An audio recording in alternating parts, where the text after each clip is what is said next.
Welcome to Sirisha kitchen. పిల్లలు ఏమన్నా sweet అడిగినప్పుడు ఈ స్వీట్ రెసిపీ చేసుకోండి.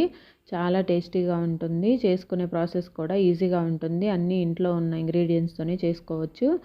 ముందుగా మిక్సీ జార్ ఒకటి తీసుకొని 100 గ్రాముల పన్నీర్ని సన్నగా తురుముకొని మిక్సీ జార్లోకి యాడ్ చేసుకోవాలి.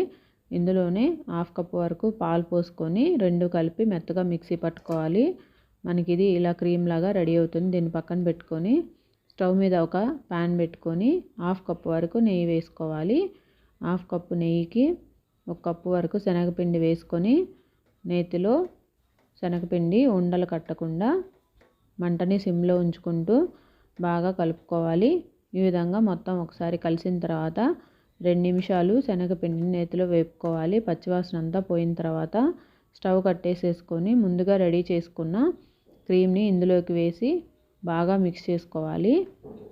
ఈ విధంగా శనగపిండి ముందుగా మనం మిక్సీ వేసుకున్న పన్నీర్ క్రీము రెండు బాగా కలిసే విధంగా కలుపుకున్న తర్వాత మళ్ళీ స్టవ్ ఆన్ చేసుకొని ఈ మిశ్రమాన్ని దగ్గరికి ఉడికించుకుంటూ కలుపుకుంటూ ఉండాలి.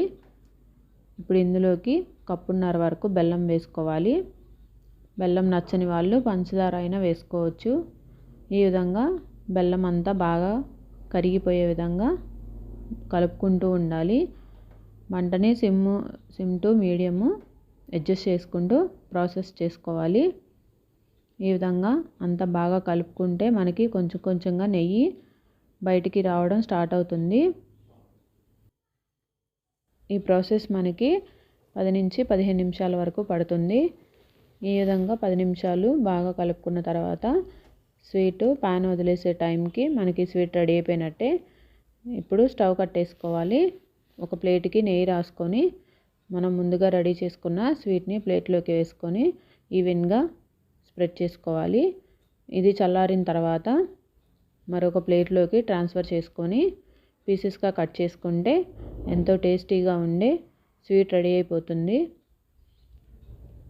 చాలా అంటే చాలా బాగుంది టేస్ట్. మీరు కూడా ట్రై చేసి ఎలా వచ్చిందో కామెంట్ చేయండి. అలాగే మీరైతే ఈ స్వీట్కి ఏ పేరు పెడతారో కామెంట్ చేయండి. Thank you for watching.